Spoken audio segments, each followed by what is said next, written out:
Howdy, guys. Attorney Walter Knott. Now, we're going to be going to something that is, I think, a very interesting topic. And then tomorrow, during the much larger show, which is, of course, the Thursday Night Live, which is where I go live. And for, around 2 hours, I answer questions from the general public about any Social Security disability questions that they have. Bottom line with this is that we are going to be going over a couple of videos today. And then tomorrow, a big video on essentially CDI units and how they do their investigations, what's going on. We're actually going to read some of the text. Some will be slightly altered from essentially an actual CDI investigation. That'll be Thursday night, being, of course, tomorrow. Today is the first, tomorrow is the second. We'll be doing that tomorrow. Now, during this video, I wanted to go ahead and explain to a lot of individuals essentially what's going on with the locations that are the most chosen by the CDI investigation units, right? The people that the SSA hires to investigate those who are essentially receiving Social Security benefits. So for those of you who don't know what all that means, a CDI unit is a group of investigators hired by the Social Security Administration to go ahead and investigate you to see if you are still disabled, working some sort of job, whatever. And as a result of that, they follow you around and they take pictures and they do reports and they take videos, etc. So what I'm going to be doing is going through, as a result of me reading multiple CDI reports, the locations that are most common for them to physically actually go ahead and surveil you, like, have a camera on you. The first location that they utilize significantly, okay, is called the consultative examination appointment. So when they're doing a CDR, and you have to be at a particular, medical appointment that was set up by the SSA, and they want to go ahead and investigate you, that is one of the most common locations that you will see their investigators. Their investigators know that you have to arrive at a certain time at a location that you are not protected legally by, right? It's not on your property. You don't have any expectation of privacy there. And the SSA paid for you to go to their doctor. So they watch you drive up, they watch you get out of your car, they watch you go into the building, etc. So they surveil you at these consultative examination appointments. That's one of the few locations that consistently pops up because they know where you're going to be, they know why you're there, they know what the purpose of it is. Now, the second thing that basically they use, these investigators, are in-person SSA office appointments. So if you have an appointment that's set up where you have to go ahead and go into the Social Security Administration's office at a certain time or be there for some sort of meeting, whether it's just to update them on something, have a meeting about earnings, whatever, they'll go ahead and get a van ready to, actually, watch you go in, and then they'll usually follow you directly after that to the other locations they'll go to. Most people, after going to the SSA, usually would go to some sort of like quick in, quick out gas station kind of place to get some sort of snack or drink or whatever. So what they usually catch people doing is they're walking into the SSA with their walker, and then once they get back into their car and leave the SSA, they go to some, Wawa or in Dixie or, whatever gas station has options where, you can get food and stuff. And all of a sudden you won't be walking with a walker. Okay. The next one where they always have somebody at some point interact with it. I mean, I've never seen one without it. I mean, I'm sure they could not have one, but it's almost certain that they will, is at your dwelling. So they will show up and basically park, way down. And, remember, these guys have, high-end telephoto lenses, your high millimeter lenses, and just so you guys know, from a viewing standpoint, telephoto lenses that they're going to be using are anywhere from like 600 millimeter up to 1500 millimeter, maybe even 2000 millimeter.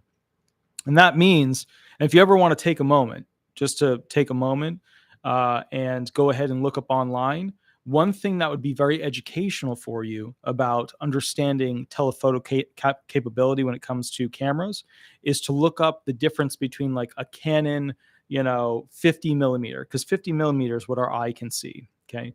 A Canon 50 millimeter lens versus a Canon 1200 millimeter lens, right? 50 millimeter versus 1200 millimeter. And you're going to see that basically they could read, essentially at 1200 millimeter, the inside of your collar with what size your shirt is. So that's the technology that they have. Now, with that said, when you're at your dwelling, you are somewhat legally protected, right? You're not at somebody else's building, somebody else's house. Your expectation of privacy is at its highest. So that's usually not where they get a lot of info. They'll usually follow you from your house to where you're going to be, basically getting groceries, going to an event, a hobby, going to your friend's house, whatever. So the next one on this list would be upcoming medical appointments with your doctor's office. So a lot of you think that, well, how could they know that? Well, that's because they usually know ahead of time because your doctors will notate it on your forms when your next appointment is going to be. So as a result of that, these CDI investigators, these detectives, will go ahead and basically, look at essentially when you're going to be at that doctor's appointment next. And then as a result of that, what will happen is, they'll go ahead and, be there with a van or a car or whatever, and they'll be there to, ready to film you. And then whichever location you go to next. Now, remember, a lot of the times that they catch people, they do an assessment for physical versus mental. Some of these physical impairments, you can't lift over a certain amount, you can't do this or whatever. And most of this is predicated on if you're not going to the doctor. Like if you're going to the doctor a lot, and you're consistently going to the doctor and the doctor is consistently writing down notes and going through things with you, then you're pretty much going to be safe from a lot of these CDR situations with the CDI unit. But if you're never going to the doctor and, it's one of these situations where it's been 3 years since you've been to the doctor, you are ripe. I mean, ripe. Pick the fruit ripe for a CDI, CDR situation, okay, which is where they're going to investigate you and send out a detective to watch you. Now, with these upcoming medical appointments, they know that basically you are going for a particular thing. So they'll go ahead and make sure that they have a knowledge base as to what your impairments are. And the investigator will literally, write down, this person could, go ahead and, sit down and cross their legs and move this leg from the right to the left, approximately 2 inches above their kneecap, and blah, blah, blah, blah, and so on and so forth. Now, remember, if you're always going to the doctor, right, and you're consistently going, then they're not really going to be super interested in you because you're building evidence to show that you are the disabled person which you claim you are.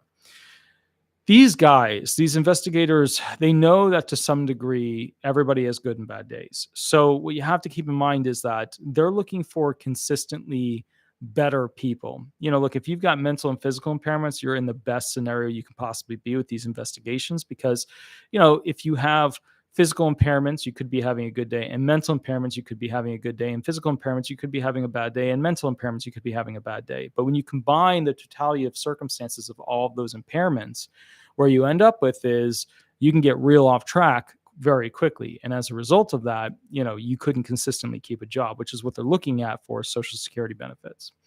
Okay, now the next thing is your local grocery store.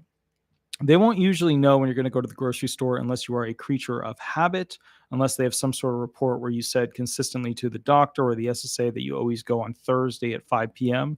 They won't know otherwise when you're going to be there. So usually they'll kind of, follow you to that location. So as a result of that, when you go to the grocery store, yes, they do follow people in the aisles. Yes, they have hidden cameras, all that kind of stuff. But remember, the bottom line here is that's mostly for people who are in the physical realm, or if it's the mental realm, it's where the claimant says they can't be around any general public at all, which of course most claimants, can be around the general public to some degree. So that's just something to consider. But with the grocery store situation, they're looking at, okay, how far did you have to walk from your vehicle to the front of the store? How long were you in the store? How long did it take you to shop? What kind of items were you able to reach for? Like if you have a back problem or a shoulder problem, were you able to reach all the way up and grab those products?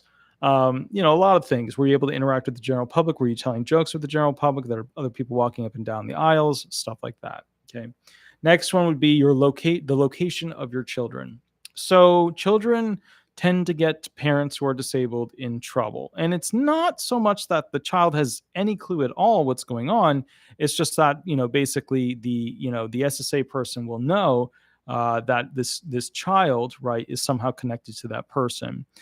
So, for example, and this is a thing where the kid has to live near them because they're not going to drive way out of they're not going to drive multiple, usually not. They're not going to drive way out of the way to go ahead and basically, go see the kid and to see if you're there. That's a 2-hour drive away. They're just not going to invest time in that. But if the kid is really close, they might use that as a potential viewing spot.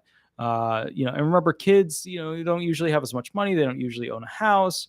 And as a result of that, it's one of those situations where usually it's easier to surveil the location of the kids of the older disabled parent. And as a result of that, they might live in a place where there's tons of apartments. You could park down the street, nobody would know. Nobody would have any idea. The parent might live on the side of a mountain on a single road in the back country, in which case it's like, well, how do you not stick out as a sore thumb as a white van with, blacked out, windows and things like that. So, yeah. But the point is this. I'm just texting somebody right now, real quick. Let me just hold on. Let me just finish this real quick. Okay, so the point is basically this. Of course, I lost the text. The point is, these are the locations that are most likely to go ahead and create a scenario where a CDI unit would go ahead and view you. Once again, they're the consultative examination appointment location, the in-person SSA office appointment, your dwelling where you live, upcoming medical appointments with doctor's offices, your local grocery store, and the location of your children if they live close to you. The next video we're going to be doing is talking about basically a special stimulus that's being discussed essentially at the highest levels of Congress between individuals on both the Democrat and Republican side. I will catch you there at the next video. Please remember, if you like these videos, if these videos helped you in any way, please remember to like, please remember to subscribe, and please remember to leave 5-star reviews. As always, I really appreciate you guys hanging out with me. I will see you at the next video in about 5 minutes, and I'll catch you there. Thanks so much, guys. Bye-bye, guys. Bye-bye.